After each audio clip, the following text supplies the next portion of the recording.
Proverbe 18. Celui qui se tient à l'écart cherche ce qui lui plaît. Il s'irrite contre tout ce qui est sage. Ce n'est pas à l'intelligence que l'insensé prend plaisir. C'est à la manifestation de ses pensées.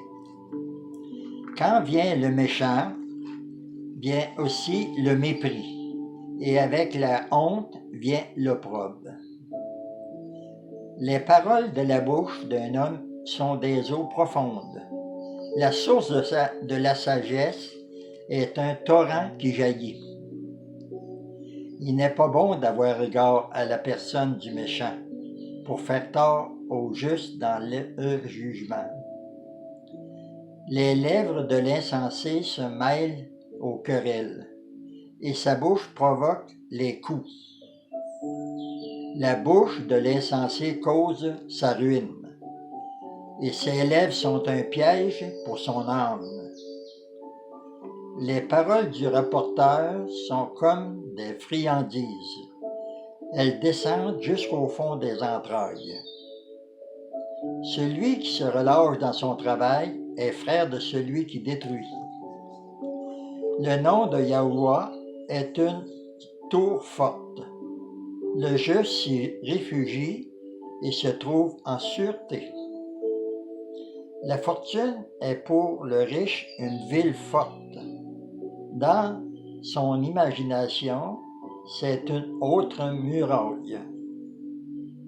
Avant la ruine, le cœur de l'homme s'élève, mais l'humilité précède la gloire. Celui qui répond avant d'avoir écouté fait un acte de folie et s'attire la confusion. L'esprit d'un homme le soutient dans la maladie, mais l'esprit abattu, qui le relèvera? Un cœur intelligent acquiert la science, et l'oreille des sages cherche la science. Les présents d'un homme lui élargissent la voie et lui donnent accès auprès des grands. Le premier qui parle dans sa cause paraît juste, mais vient sa partie adverse et on l'examine. Le sort fait cesser les contestations et décide entre les puissants. Des frères sont plus intraitables qu'une ville forte, et leurs querelles sont comme les verrous d'un palais. C'est du fruit de sa bouche que l'homme rassaisit son corps. C'est du produit de ses lèvres qu'il se rassaisit. La mort et la vie sont au pouvoir de la langue. Quiconque l'aime en mangera les fruits. Celui qui trouve une femme trouve le bonheur.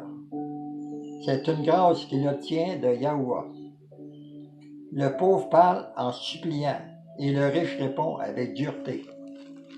Celui qui a beaucoup d'amis les a pour son malheur, mais il est tel ami plus attaché qu'un frère.